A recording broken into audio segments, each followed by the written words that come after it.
Well, typical on the Palouse. We kind of get a late winter sometimes. We might get a taste of it early and cold, and then it seems like, spring, which it's been, and now it's winter. Thought we'd go out for a ski. Hi, Triggy. And my glove is off to video, and it's freezing. So I ain't doing this. We're just gonna keep skiing. Oops. It's good snow. My skis were gifted to me from someone who bought them at a thrift store or something. And my boots, I found at a thrift store. And they work. It all works. I don't need nothing fancy. Homestead. I call it the Homestead because someone homesteaded it. The builder and the original stakeholder of the land. I don't know how much at that time. Current landowner owns 800 acres that I live on. A wheat ranch. It's pretty cool. No neighbors, just the coyotes and the geese and the owls and my doggies. And I say doggies. Tuck has recently passed and crossed over the rainbow. This would have been really hard on him. It's pretty cold and white out. So Trig's going. She's still only 7, so oh yeah, camera's getting beat up. Okay, bye-bye.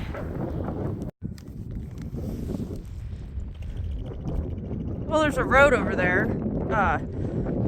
Maybe 100 yards. It's like, can't see it. I can hear cars when they go by, but I can't see them. Oh, we're in a whiteout blizzard, which is not uncommon on this land. My hand was frozen for a while, but we made it to the end. We're going to turn around. I don't want you to see my runny nose.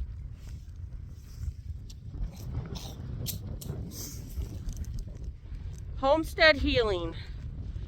I guess it's a good idea to pay a tribute to the homestead I live on. I don't know how long I'll be here still. Maybe a year.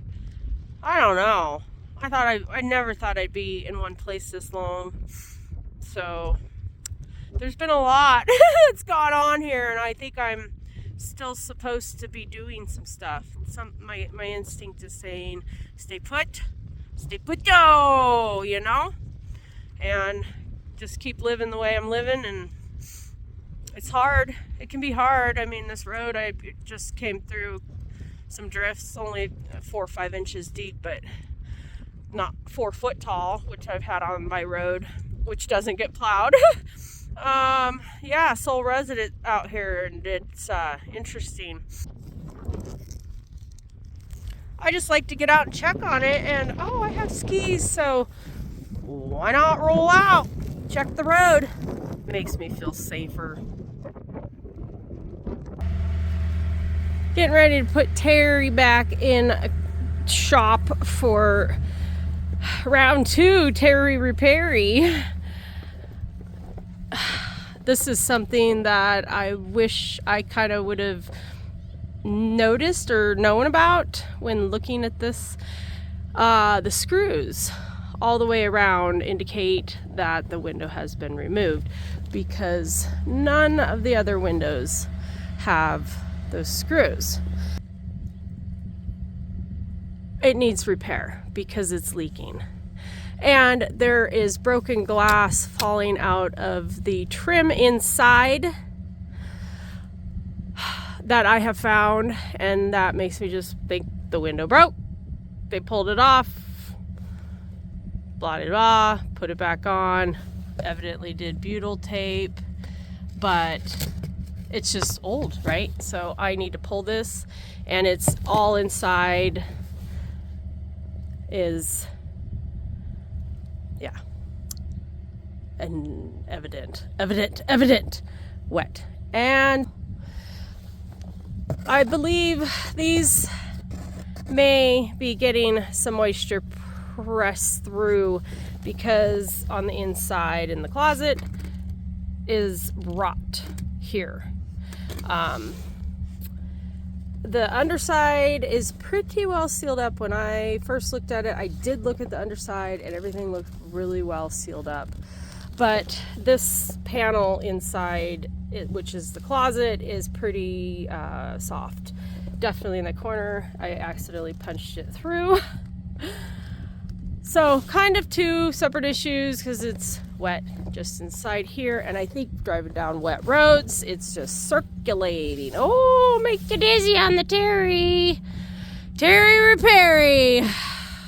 These are separate panels, and to my awareness, they are crimped together.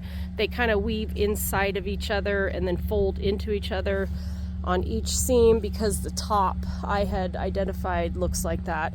So that's my guess. So they're not supposed to leak, but hey, it's an old trailer. Terry.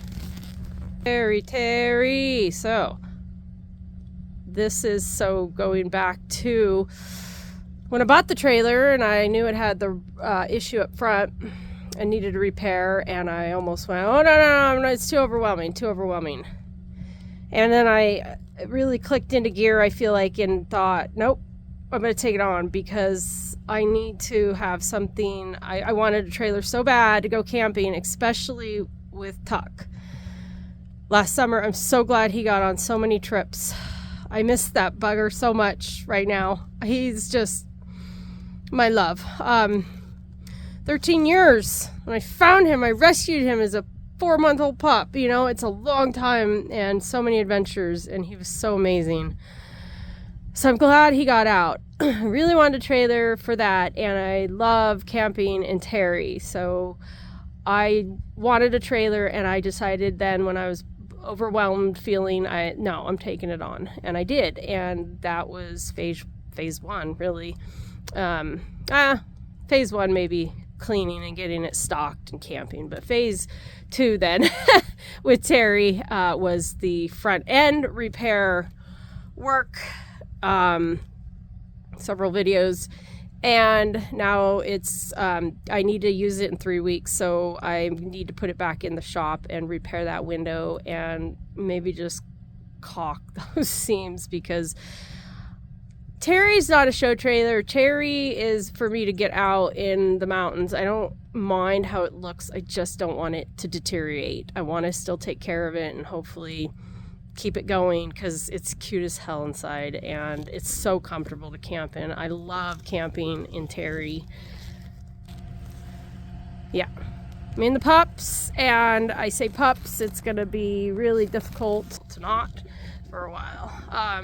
But Trig will go, and my friend who has helped me a bit on Terry and in life in general, lots of help I've received there. Trips planned forward. But I have a work thing I have to go to and decided to book a campground and then travel after my work thing. And I reserved the campsite, and then this issue came up on the rear after driving several days in snowy, wet conditions. It just really started to leak inside. So I'm like, oh no, we're not doing this. And so it has to go back in. I'm going in rounds. But yes, I reserved this campsite and I found out I can't really get a refund. But like $5. So I'm going to push and get Terry back on the road. Terry needs to go back in its covered parking. Its little bedroom.